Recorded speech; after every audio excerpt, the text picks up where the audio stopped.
Welcome to Pera's Playbook. This is your host, Alex Pera. Let's open up our playbook and see who our guest is. Please enjoy.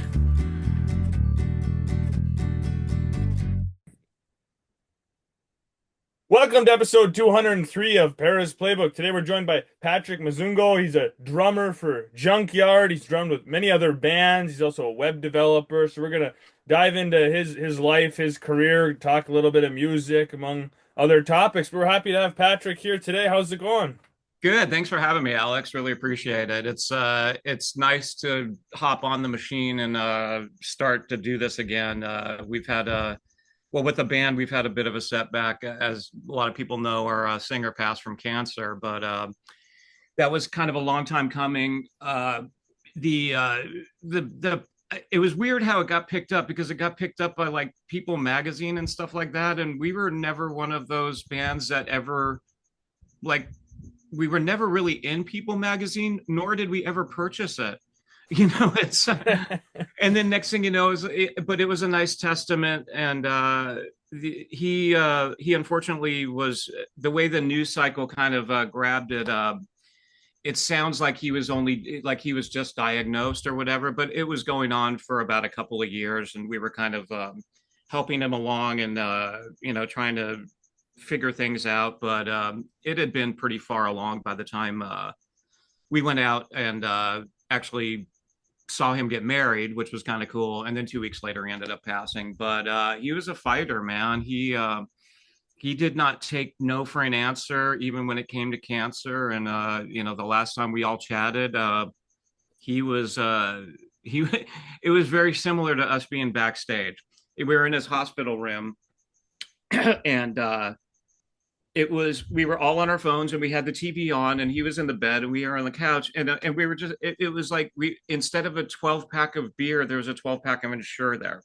It was it was and he was doing fine, and well, I mean, he wasn't doing fine, but it was basically that same camaraderie, that same vibe. And we pretty much knew that was probably the last time we were going to see him. And it was I'm glad we did. I'm glad his wife let us know, and his family let us know that it was time. And it's he's out of pain now, and now we're going on to try to figure out, really, to kind of honor his last wishes, which were really just. We have an album that was supposed to come out. We started recording it during COVID, and basically in 2023 we had to take a hiatus because things weren't working out with everybody, and he was not really in a good headspace. So we are going to honor his wish. And we got a book that we're working on, like a coffee table book, that's got a bunch of pictures from, like, when we looked like a bunch of draft dodging hippies with the long hair. And we actually look like ugly women.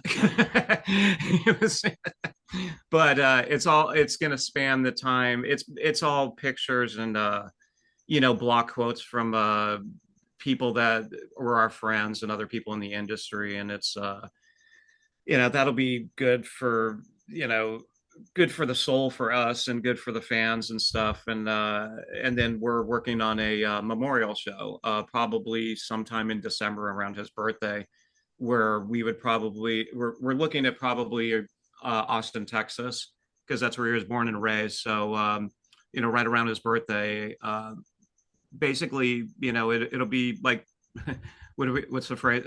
I don't know if you ever heard a band called Punk Rock Karaoke. Mm-hmm. So basically, Punk Rock Karaoke is a bunch of guys from a lot of big time punk rock bands, and it's karaoke. You show up to the show, you have a sign-in sheet, and then you get to go on stage with, like, for instance, you get to play Wild in the Streets with a member of the Circle Jerks, or it's so we're going to do something like that, where not where it's a sign-up sheet, because we don't want to have that mess. I mean, get some guy up there and he's like hammers, like, I'm going to sing a song. He's like, oh, get out of here. But we're going to curate. We're reaching out to some singers from the area and other people that'll fly in, and then go from there. And then after that, it's, like I said, we'll be working on the album. And then really, I don't think it's hard to say if we're going to go on without him. I don't think so, but I think a yearly memorial show would be kind of cool. We're not only will it be healing for the fans, but it'll also be healing for us. And because we were a really tight band. I mean, we spent so much time in the van together. I mean, I've spent with David, our singer, I've spent 38 years. And then the current lineup, everybody's this current lineup has been active since roughly 2015. So, from 2015 until a couple of years ago, yeah, we knew each other's smells. we knew each other's weird little ticks and stuff like that. So it's we're kind of having a it's a weird decompression kind of time. So, but it's life, and what are you gonna do? Right. As a band, I mean, talking about how tight you are, you guys are family. So I We mean, are, yeah. My wife refers to the members of the band as my rock and roll husbands. And it's like they come first. I know they always come first. I'm like, well, that depends on the situation. That depends on who's paying. yeah, that sounds like you have some great things in the works to honor him. I mean, the book coming out, doing the shows, if you can do some memorial shows, I mean, that's really awesome. Like you said, it's going to benefit you guys and the fans. It's great in his memory. I mean, really good things. It's awesome that he was able to get married before, and it Yeah. sounds like he was pretty resilient. I think it's always inspirational to me when you see people who are dying of cancer and they don't let that beat them down, right? They No, still it's really inspirational. I mean, because most of us in our regular everyday lives, we let the smallest little things beat us down and we get all worked, it's like in the grand scheme of things, that problem isn't worth the fuss we make it. And yeah. meanwhile, we've got people facing the biggest challenge of their lives and they don't let it beat them down.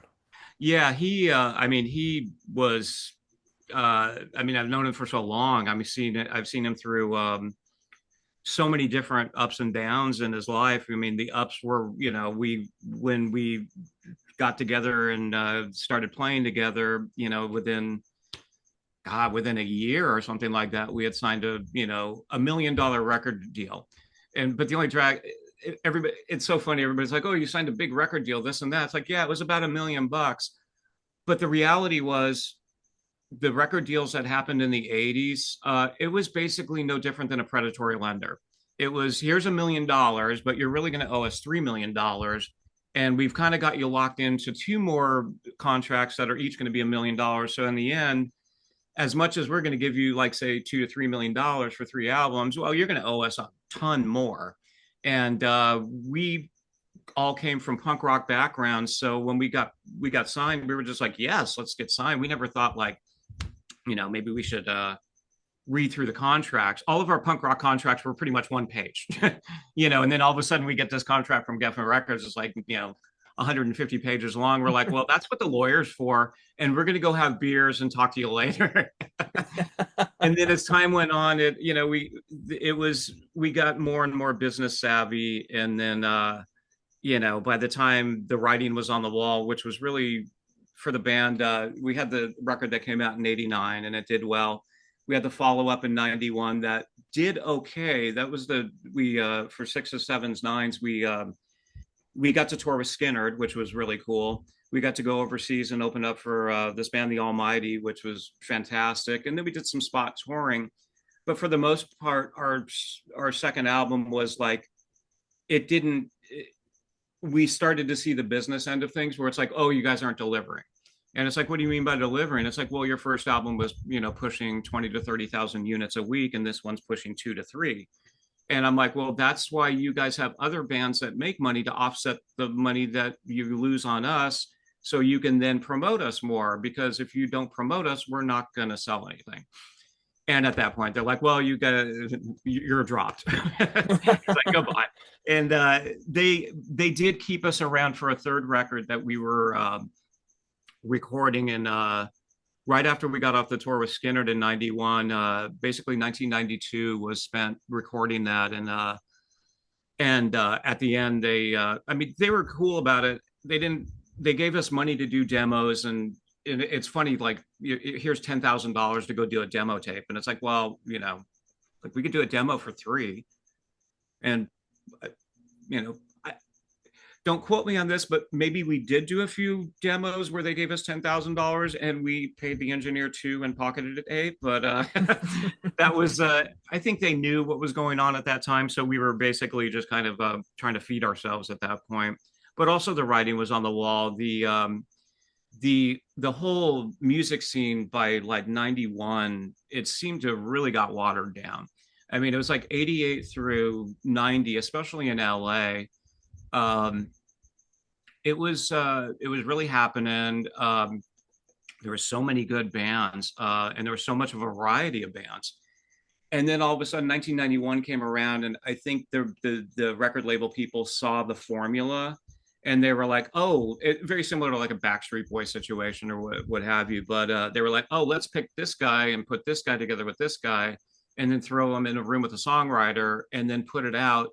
And if it doesn't do well in 6 months, we're just going to drop him anyways." So it became really watered down, and a lot of people like to blame grunge for like the demise of hair metal and all that, which I nah, it has nothing to do with it. It's grunge was what we all kind of played in in the early 80s, which was just punk rock. It was just a slower, more bitter punk rock, I guess. But it just and a lot of the bands that were grunge bands we were friends with, like especially like Soundgarden and Pearl Jam. I mean, these were bands that we would tour with in the 80s when in our punk rock bands. So we knew all those guys from all their different bands that they started from. And it was like when I saw that come around, I was like, well, good, it's now their time. We had our time, they have their time. Their music is a little better than, it's more meaningful than like, unskinny bop.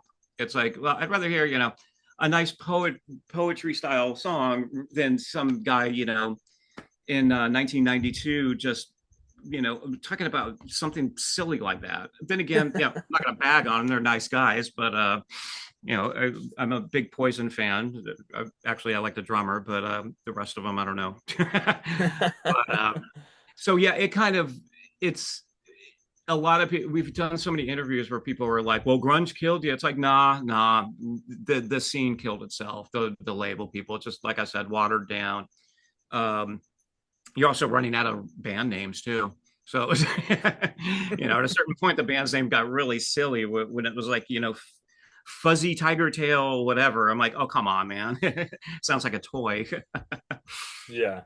No, I think you're totally right. Well, I mean, a lot of the hair metal, what were the songs about? Sex, drugs, partying, right? Like, I mean, and they're fun songs, but the Yeah, grunge music was a lot of raw emotion, pure emotion. Guys writing about their feelings, guys writing about, you know, so totally different styles of music. And there's not really a genre that stands the test of time. Every genre seems to, it goes along for a lot. Even if you look at the big genres like country music, it adapts and it changes. There's different yeah, styles of country that have been popular, and then after 10 years, there's a new style that's popular. right. So Yeah. it's kind of, hair metal was never going to stay around forever. No, I mean, it's funny because like there's so many bands that actually were never heard out of that scene, especially in LA. Like, for instance, the guitar player in our band, Tim, he had a band called Broken Glass, and they got signed I think they got signed like 1989, which meant their record came out in 1990, which wasn't really a good time. I mean, the sweet spot in the signing spree of LA was if you got signed in late 1986. That meant your record was coming out in 88. For us, we actually got signed in like mid 87. So if we kind of missed the boat by about 8 months, and it's so weird to like, we can look back on it now while we're in it. We've got we've got big dick energy. We're like, oh, we're signed. Everything's great. But it's like looking back now, it's like, oh man, that 8 month period that if we would have put it out, 8 months earlier, we would have done better than we did.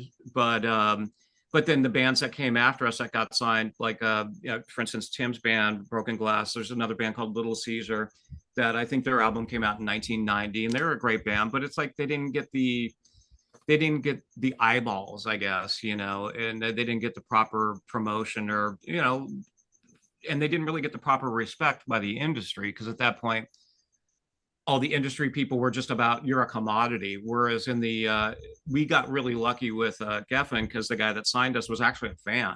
He was a fan of our previous bands, and it was at that point we were like, well, this guy's good. He gets us.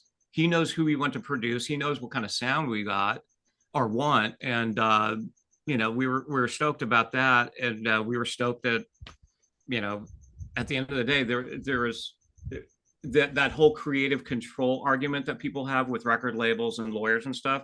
We didn't experience that at all. They just said, go do what you're going to do, until it came down to the third record, when it was like, your numbers aren't this, your numbers are this. And at that point it was, we had a nice 7-year relationship with Geffen. So it was like, the writing was on the wall. It was time for us to go off and do, other things. And, little did we know we never broke up. We just kind of like, we had to get jobs. It's like, oh God, what do we do now? I'm like, I've been out of high school, I toured with punk rock bands until, basically Junkyard got signed, and then I got paid to do what I was doing. And then all of a sudden we get dropped, and we're like, what am I going to do? And I've just figured out, well, I might as well become a bartender. I've spent enough years in bars, so I might as well do that. So we basically just, it was a kind of a defining moment for all of us, where we all actually went our separate ways, and we got a career. Like, our bass player became a TV editor. Our guitar player became a jingle writer. I became a web developer. David, our singer, went on to do, like, he got heavily into like making art and making furniture and doing a lot of construction. And he went on to a couple other bands that were more kind of like bar bands and fun. But it was weird. But back to the thing. I mean, we did get creative control, which was nice, and it shows in the lyrics that were never changed. We never were asked to like change anything. I think on the second album they asked us to take like one F word off or something like that, where I think it was we left it on, and it was masked by a car horn. So what are you going to do? And it was my car, actually. It was a 1961 Chevy that was going 80 miles down the right in front of the studio, and they got a mic out front. So I think it shows too how hard it is to make it in the music business long term. And like everyone looks at the big bands and how successful they are and they can make a living. And it's the same thing in sports. If you look at like the average professional athlete, I mean, it's under a 10-year career. You got to do something else after. Same yeah, thing in music. you're right. It's funny. I mean, the analogy between a quarterback or a guitar player, whatever, like if they've hit a certain peak, you're right. It's between, depending upon, how much you got beat up. I mean, if you're a quarterback, if you're a drummer or a singer in a rock and roll band, you're just as beat up as the quarterback. Right. Because I mean, at the end of the day, it's like, well, it's those late nights, and you know, they kind of pile up in your brain and your gut and your liver, and it gets pretty intense. But Yeah. yeah, it's like you said, it's for sports guys, it seems a lot longer, because obviously they have their health together better and they're more managed. But like I said, like a 7-year span, it's like, that's a good run. And during that 7-year span, unfortunately, they don't have like what they have in the NFL now, where they have mentors, and they say, like, during the 7 years, you're gonna invest money, you're gonna donate money, you're gonna start some nonprofits. Or even back in the 70s, it's like, well, you're going to be sponsored by Marlboro and some Ford dealership. And for us, it was no, you just keep partying, buddy, keep going, keep drinking and smoking and playing shows. And none of us thought like, well, maybe we should do something, while we're doing this. We were like, no, this is our job. And we were also, it's a pretty good job to have for you get up at noon and you go to rehearse at 2 and then you go out every night. So it was pretty fun for a couple of years until it didn't get fun. Right. Was it pretty hard once you realized you had to go out and get a different job after being a musician for so, I mean, not that you stopped being a musician, but like that wasn't your main gig. Was that hard to kind of like turn that down and focus on something else? Oh yeah, it was strange. Like I said, I didn't really I so basically my touring and like musical stuff prior to Junkyard, it was basically from like high school until probably 19 when the band got signed. In between that period, I was playing with other bands and I was doing tours and stuff like that. I was also going to college. I wanted to study law, mostly because I figured, that's probably the best thing to do if you're going to get in the music business, because all I heard was people get screwed over left and right. So it's like, why not be a musician with some kind of law background? That way I can call bullshit on, somebody on especially like a record label.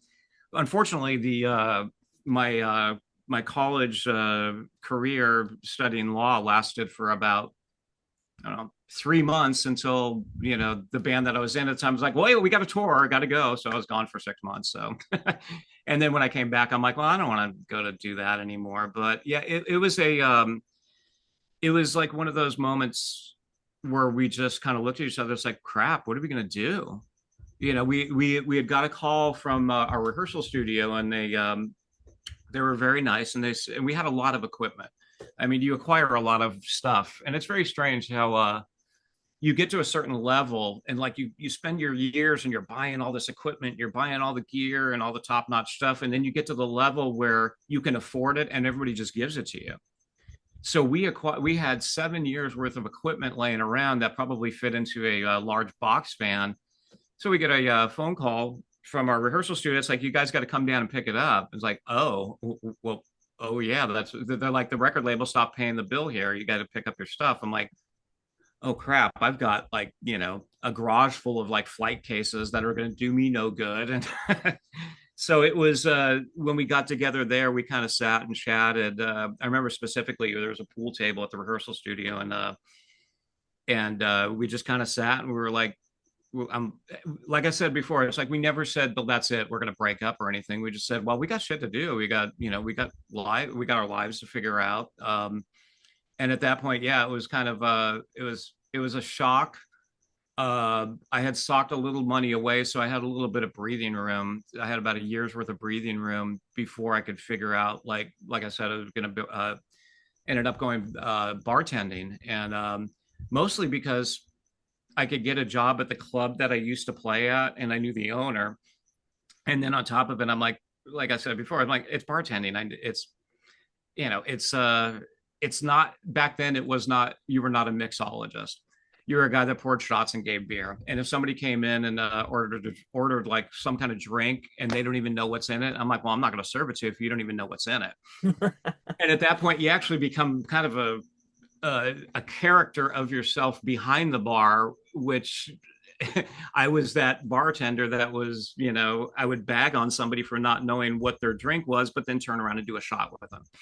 And it was at that point, it was the same thing as kind of promoting the band, except I was just doing my thing back there.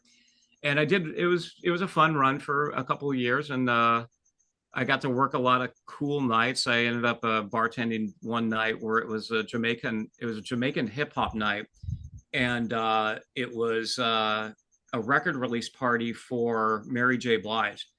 And it was like, you got three white guys behind the bar, and the place is just filled, and everybody's gravitating towards me because I was over pouring the Courvoisier.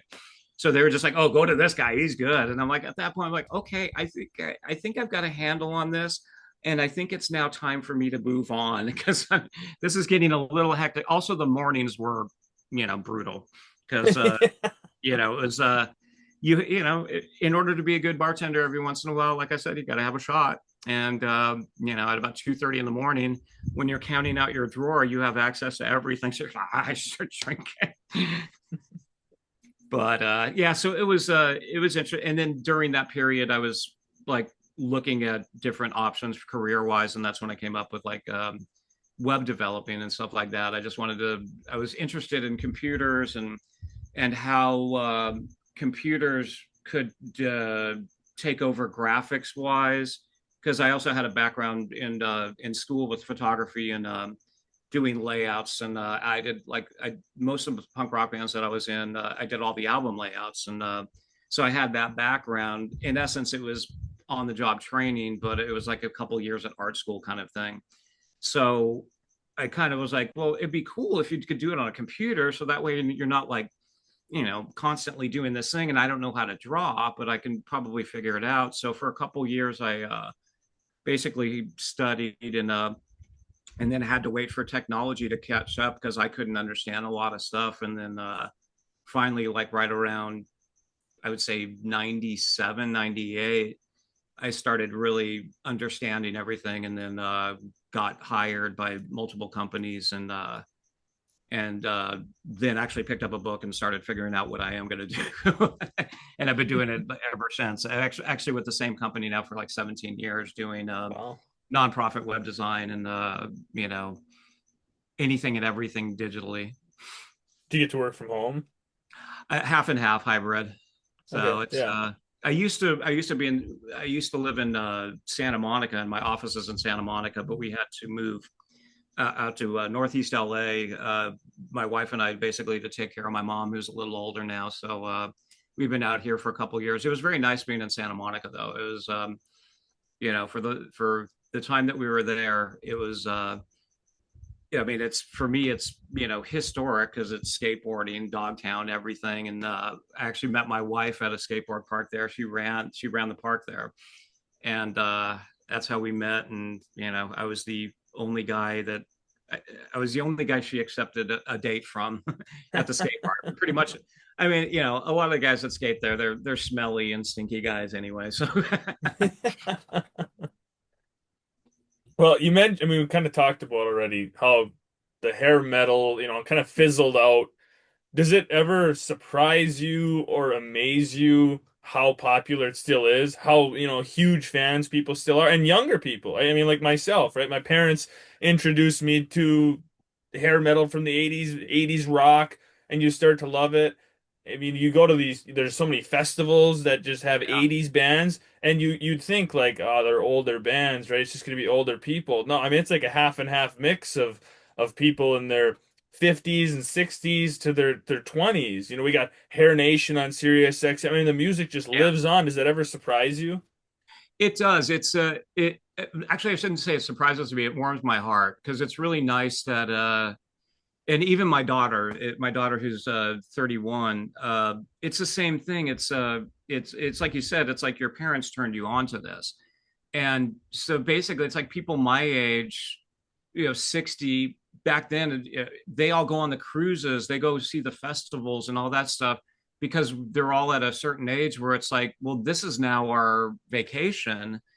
We couldn't afford to go do it then. We're all older now, so we could take the vacation time, but they also pass along their catalog to their children, and it's it for I get a kick out of it when I get people that come to the shows, and it's like a young guy or whatever, a young woman, and she's like, yeah, I inherited my dad's record collection, and that your first two albums were he was told me make sure and play these are the ones that are more like this will hit you in the gut. The lyrics are more real. It's not like I'm going out on the town tonight in my Harley, blah blah blah. It's more like relationships and things gone south kind of thing. So when I get a chance to talk to people like that, that's when I get really stoked, and that's when I like, and like the generational thing that happens, especially with the era of the 1988 through 1991, 92. It's just really cool. It's just like, wow. I'm like, wow, you're young and you like us. I'm like, why? I'm like, there's other things out there. But Yeah. it's also, I mean, my daughter has said it a few times. She goes, it's not that certain bands when I hear like Hair Nation or whatever, she'll pop it on and she'll hear some bands. She's like, well, I don't like the band, but it reminds me of a certain era that I know that you grew up in and you were a part of, but you also shared stories with me and got to see. And she's like, it's very just very close and tight knit. Whereas back then you thought it was so massive, like you see people in the magazines at the checkout stand, and you go to these shows that are just massively filled with like 15, 20,000 people. Those same 15, 20,000 people are still going to the festivals, bringing their kids, but for some reason it seems smaller now. And I think it's mostly because we know a lot of them, and it's a lot of the same stories. It's like, oh my, my dad handed me down the thing, or my mom saw you guys and you gave her a shirt or something. And so that's where it's kind of nice. Also, we were the kind of band that never we hated hanging out backstage. It was the last thing we wanted to do. We saw each other every day. I mean, we see each other in a van or in a bus and stuff like that. So, we were hanging out in the crowd most of the time. And I think that especially with our singer, I mean, unfortunately, he never turned down a drink from a fan. But we all of us, we would never walk by. And if they wanted to autograph, or they wanted to know how much a t-shirt was, or if they wanted a cigarette or a beer or whatever, we'd be like, here you go. We were like, we're no different than anybody else. The only thing is the only difference is we get to go have therapy for an hour a day on stage. And then hopefully we're the people's therapist and we can help them along, kind of, the crowd. And so we never looked at ourselves as like being superior. If anything, we were just like, no, we're a working class band and we're hanging and stuff like that with everybody. So, but it's very cool. Like the last time we did the Monsters of Rock cruise, there's a lot of photos of us on the boat and with like kids, like even little kids. I mean, not this like 12 years old or something. I'm like, what are you doing here? Go home. This is dangerous. A lot of weird stuff that happened. A lot of just drunken bad stories. You're gonna see a sloppy version of your dad you may not want to ever see again. And he's gonna be like ogling over this guy that's my age with, or like Tammy from Faster Pussycat. It's like, no, you don't want to see that. Yeah. It's funny you say that. I just went to a little big metal festival, and I was surprised at how many people brought their kids there. What the heck? Oh, Right? Like maybe they got a the exact babysitting reasons you section. mentioned.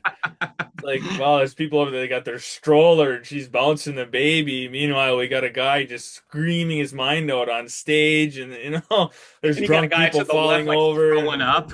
yeah, right. People are passing the weed around over there, and the kid's like 3 feet from, it's like, what? It's pretty cool. And the funny thing, I mean, we've ran into that a few times, and it's weird, but it's also like it. Yeah, like especially like the metal festivals and stuff like that, you don't see a lot of fights. You don't see people getting mad at each other. Everybody's pretty cool. I know there's alcohol involved and drugs or whatever, but it's always very cool. Everybody's cool to each other. And I think it's a testament to that era, where I think the people that saw bands from that era, and even like the hard metal stuff, like Metallica and Danzig and Slayer and all those bands, it's still, if there is fights, it lasts about 3 minutes and then the people are hugging each other. Where it's other concerts, it's like I think people are more serious. I think there's more fights. I would say I would probably put money that there's more fights at a Taylor Swift concert than there is like a Faster Pussycat show. Oh Well, then yeah. again, maybe on stage or off stage, you never know. At this festival I went to, there was a guy wearing a shirt that said "Angry music for happy people." It's like that. I like that. I Nailed like it. that. That's fantastic. We were talking about this whole, like, our parents kind of turning us kids onto this music. One of the first big concerts I went to was a Tesla concert. Oh And then wow. like, and it was, uh I don't know, was it 2019, 2020? It was like right around COVID, because I think it got moved because of COVID. And Uh-huh. like after that, I was like, oh, I love going to concerts. And like now I go to like two or three concerts a year.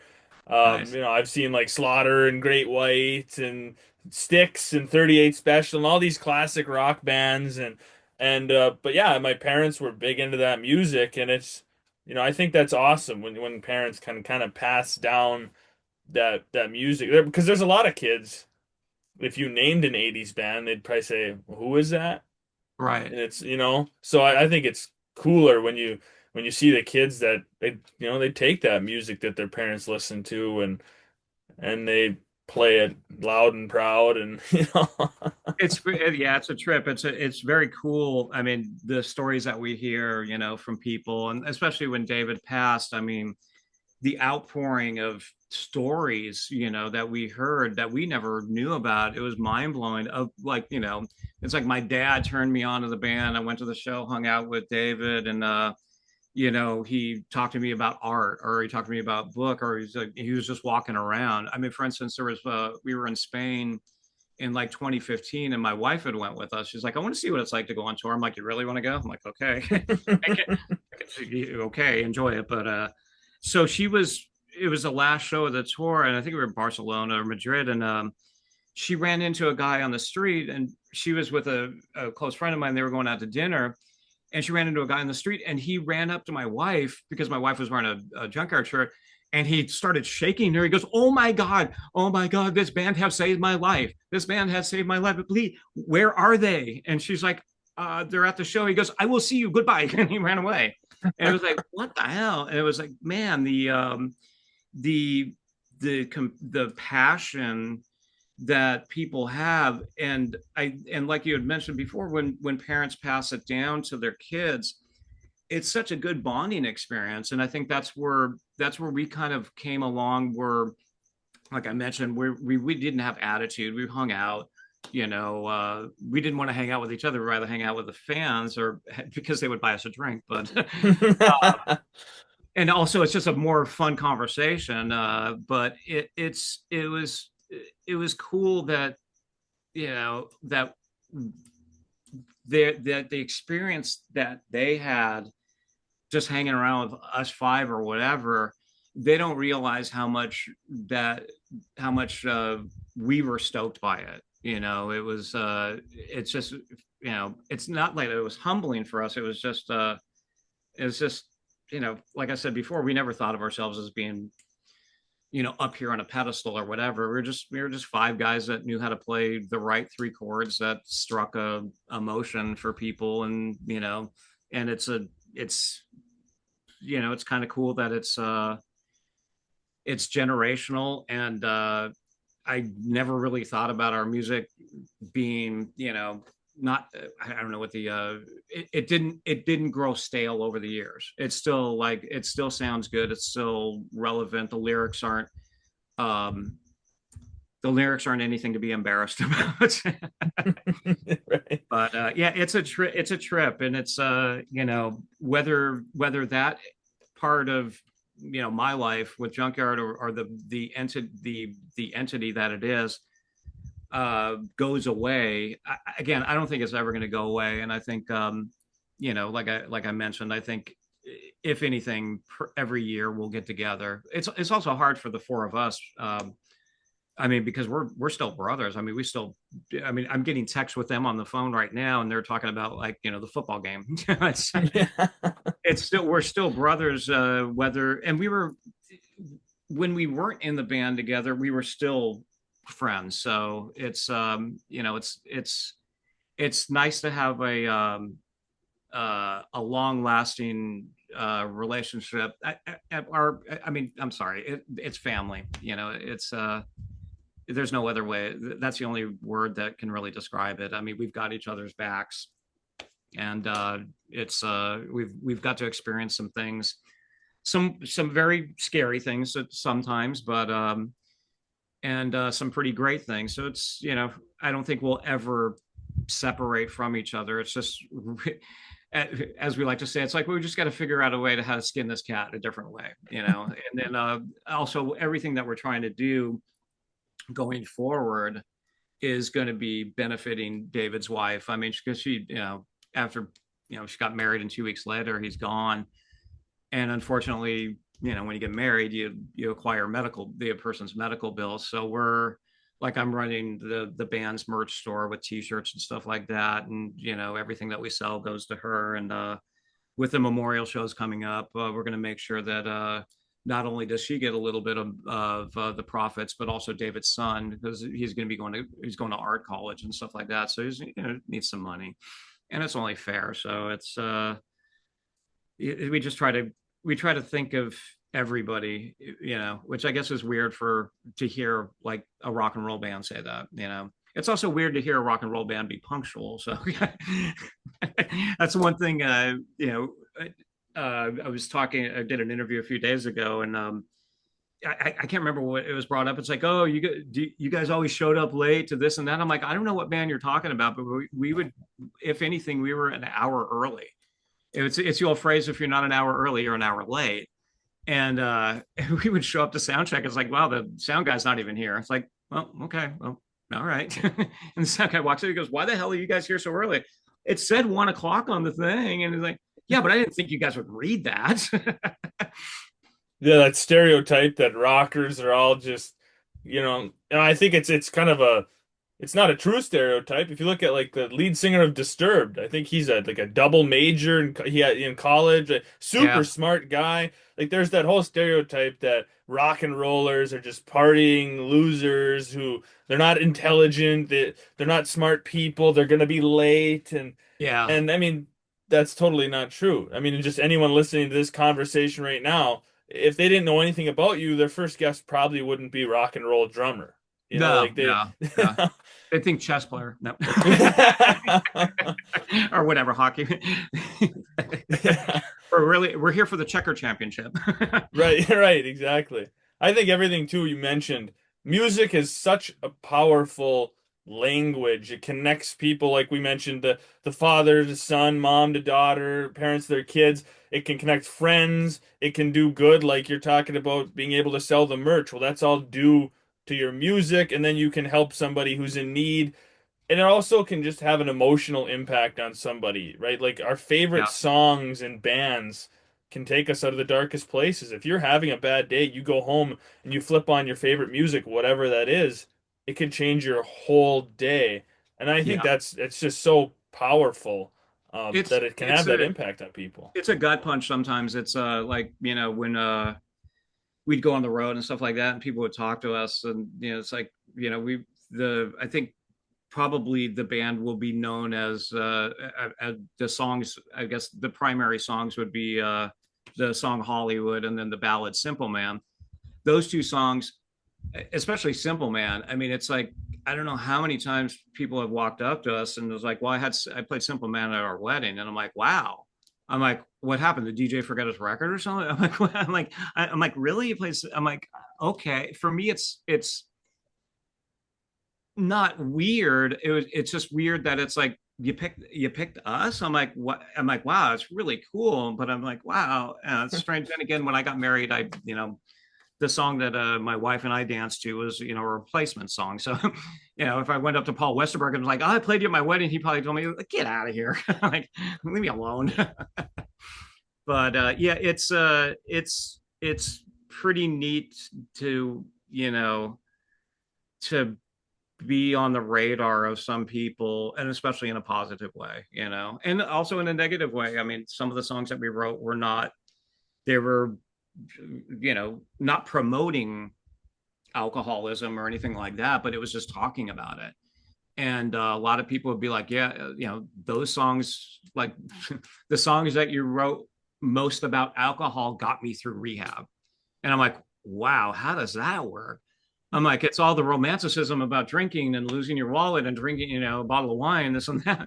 And you're in rehab. And he goes, no, it's just, it saved me. I'm like, God, I'm like, wow, I hope, don't listen back to it anymore. Too much booze. Yeah. No, it is really cool the impact that music. I mean, it's one of the best art forms. It's just really cool. One of the best languages. It can connect people from different generations, different parts of the world. It's awesome. I mean, I love music. I always am listening to music. I don't want to be at home and have it be quiet. I want to turn some music on, whatever that is. And I'm all over the place. I went to a metal festival this year, but last summer I went and saw Barry Manilow. Like Nice. Wow. I'm That's all cool. over the place in my type of music that I love. Um, One of my favorite bands is ABBA, but right, like Uh, I'll go turn on some hardcore death metal. So it's ABBA and Venom. Yeah. right. ABBA It's like Venom. You I had think a that's you had one of the Newman brothers on your show. I mean, I'm a big Thomas Newman fan, and even going back to I started really going down the rabbit hole of composers, going back to like what was his name, Goldsmith, Jerry Goldsmith, oh yeah. and even forward with when Jerry Goldsmith decided to pass along the hat to Tom Scott to do the Planet of the Apes movies, and and then that led me down to Thomas Newman, which led me down to David Newman. And I saw that, and I was just like, wow, this is cool. I always, because those got, when I started off playing drums, I started off really technically jazz trained. And the family that I come from, my brother is a composer. He was on the team that did Last of the Mohicans. He did a lot of Disney stuff. He doesn't do it anymore. It just he basically kind of retired from it, and in when it went from a large symphony to basically a hard drive, he was like, oh, I'm kind of out, because he was like, I remember specifically being on tour in Germany, and he calls me up, he's like, hey, I'm in Hanover. I'm like, what? He goes, yeah, I'm recording the Hanover Philharmonic. I'm like, well, come to Berlin. He's like, okay. I'm like, what the hell are you doing? He goes, oh, I'm doing Sleeping Beauty. I'm like, damn. So it's like, and then growing up, like I said, with a jazz background, I got to see, like, when I was, God, I think it was 1977, 1978, at the high school that I went to, they would have Sunday night jazz nights, and they would have a special guest. Tom Scott was one of them. Louis Bellson, Buddy Rich. I got to meet Buddy Rich, which was probably the best and worst time I ever met somebody. I was just started picking up the sticks, and kind of figuring out, like, okay, drums, man, this is it. And I come from violin and trumpet. When you're in elementary school, you're just stuck playing that. Nobody gives you a drums in elementary school, because you're a kid, and there's drums, and forget it. It's a recipe for disaster, and the parents don't want it. It's too loud. So I get in seventh grade, and my dad used to basically be the kind of liaison, green room liaison for the jazz artists that would come in on Sunday nights. And remember, Buddy was down there, and I walk in, and I'm just like, oh my God, there's that drum set. I'm like, I've only seen pictures of it. And back then there was no video or anything like that. I only seen pictures on an album. And there's my dad talking with Buddy Rich, and I walk over, and I'm just like, yeah. And Buddy's like, who are you? I'm like, oh shit. I'm like, all of a sudden I'm like peeing my pants, and my dad's like, oh, this is my son. He plays drums. So he's like, oh, nice to meet you. And he goes, you want to go sit on my kit? I'm like, yeah. And I go sit on the kit, and my dad's talking with him, and I'm just sitting there. I'm not even picking up sticks or playing it. I'm just staring at it. I'm like, train spot in my mind. I still know the configuration. I know, like, where the dent is in the head. I know where the cymbal's like misplaced. I know there's a crack cymbal over there. I also know it's not his drum set. It's just a rental, but it's Buddy Rich. And then 10 minutes later, after my dad mentions something about the green room and only having one bottle of scotch, all of a sudden Buddy looks at me and goes, get the fuck off of my drum set, kid. I'm like, whoa, what happened? Alcoholism, but whatever. And then and then I got to meet, like, Louis Bellson, and a bunch of people that like, horn players and stuff like that I wasn't familiar with their names, but I'm sure they were pretty big, because I was just more of a train spotter with the drummers, kind of thing. But it was a lot of fun growing up in that era. And it was, for me, it was, skateboarding. And it was 1977. You skateboarded, you played drums, you jumped into backyard pools and emptied them, and you stole plywood from a construction site to build a shoddy half pipe. And then you go play jazz, and then you go in the marching band. So it was definitely a fun time to grow up in LA. It was in this area in Northeast Los Angeles. it was kind of interesting. It was happening, and it kind of, I don't think I did anything different than any other Southern California kid. Like, summer, go skate, go play drums and go listen to music, go buy a Kiss album. That was like, oh boy, every 4 months there's a new Kiss album. And then I think that was the first concert I ever went to, was Kiss at the Forum 1977 with Cheap Trick opening up. It was a recording for a live too. And I went there. I'm like, I had now $15 to buy merchandise, and I remember when Cheap Trick came on stage, I pretty much decided that's it. I'm gonna go home and dump all my Kiss records. I'm over. I love this band, Cheap Trick. I went and bought their shirt.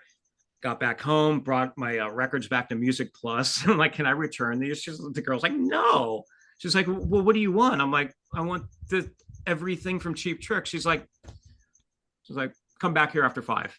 I'm like, I don't know, am I in trouble or something like that? She comes back and she's like, I just got off work, here, get out of here, take the catalog. And she gave me 3 other albums. And the funny thing about her is she ended up being, later on in life, I ran into her, and she was the bass player of a goth band in LA that was kind of big. And she's like, yeah, I know. She goes, I know your family and I know you. And she's like, I know you as a skater. And, anybody that wants to get rid of their Kiss albums is good in my book. That's funny. That's funny. You mentioned, Newman, the Newman family, David Yeah. Newman. I had on. They're, tremendous musical family, Oh my just God. Yeah. incredible. Yeah. What they've all touched, the movies and the orchestras they've all conducted. It is really incredible. Um, I love classical music too. I think it's wonderful. I love movie scores.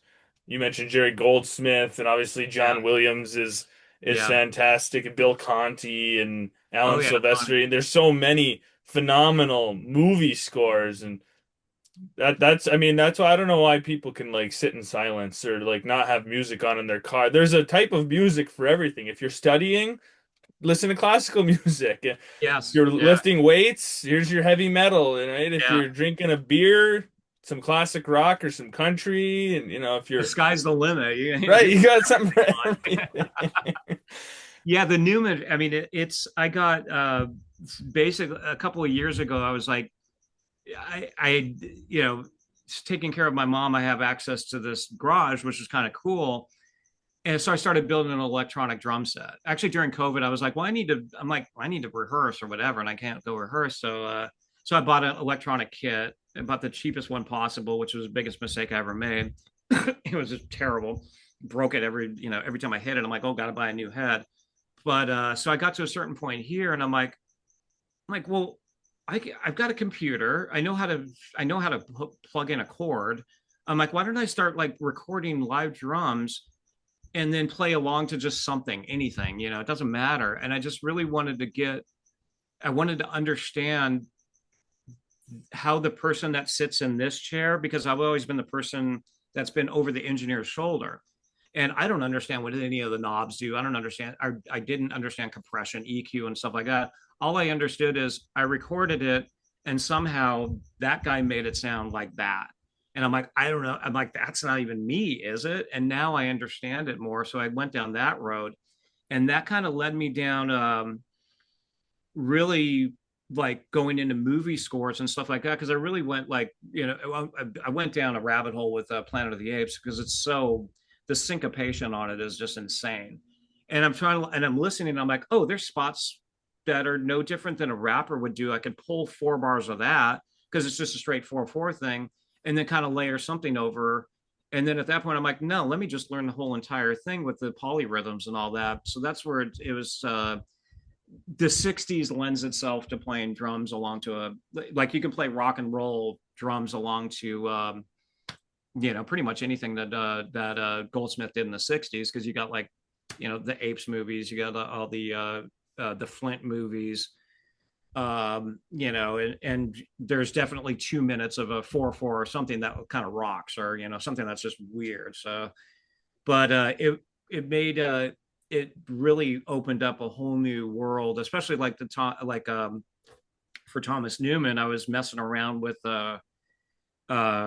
some cue that he did for the Bond movie of Spectre, and I'm like listening to it. I'm like, man, this is like kind of like if you like rip it apart, it's kind of like a hardcore Metallica thing. Cause like, I'm like, well, that's kind of cool. I'm like, I need a timpani though, but so it's, with technology, it's fun to basically pull a song in. You can rip it apart and have, 16 tracks and you can isolate things. So it's been a fun rabbit hole to really understand. It also helps me playing wise. It helps me to understand when not to play, when the silence, like basically to quote Steve Jordan, like, there's an ocean of space in between each beat, and it's okay to not fill up that gap. It's actually an art form to leave it silent.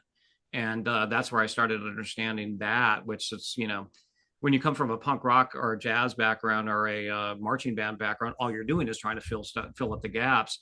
With this, it's like, oh, I need to hear the silence more. So it's been a fun, and I'm still learning now. I mean, I'm only about a year into it, and it's like I think I just realized now. I'm like, oh, this is what compression does. I'm like, oh, that's why the snare drum sounds like that.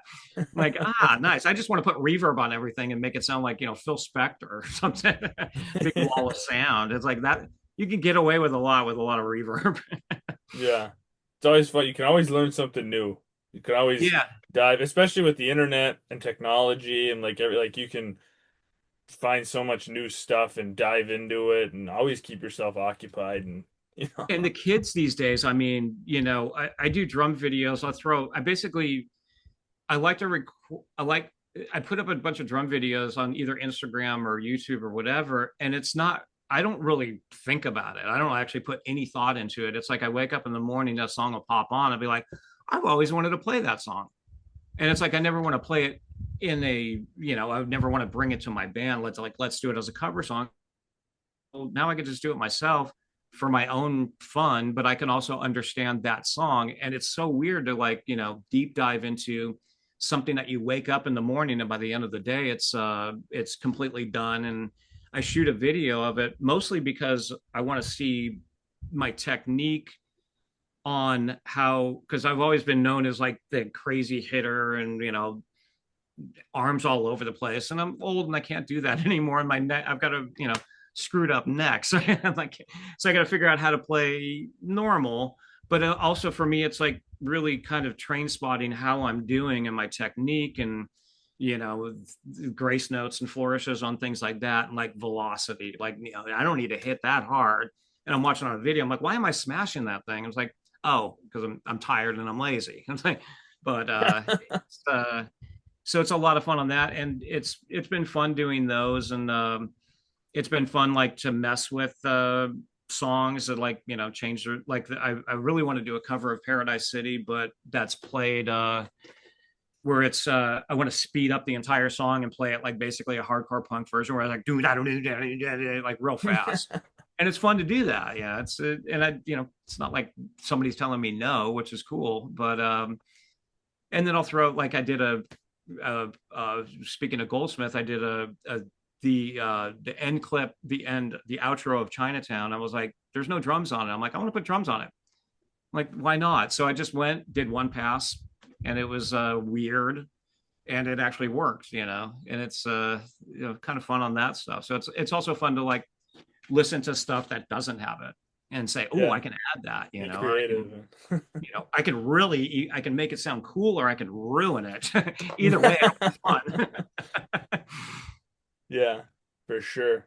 Well, Patrick, I appreciate you coming on the podcast, Thank talking you. about Junkyard, just talking about music in general. And, it sounds like you guys have some exciting stuff coming up here to, Yeah. especially honor and, just, memory. And it sounds like you got some really cool stuff. I appreciate you coming on, and sharing that and yeah, just talking some music. It was a good time. I appreciate you having me. And, maybe we could do a follow up Oh, for once we have sure. actual plans and stuff like that. So Yeah, you're always welcome to come back. appreciate it, man. Thanks for listening. Please stay tuned for more episodes soon.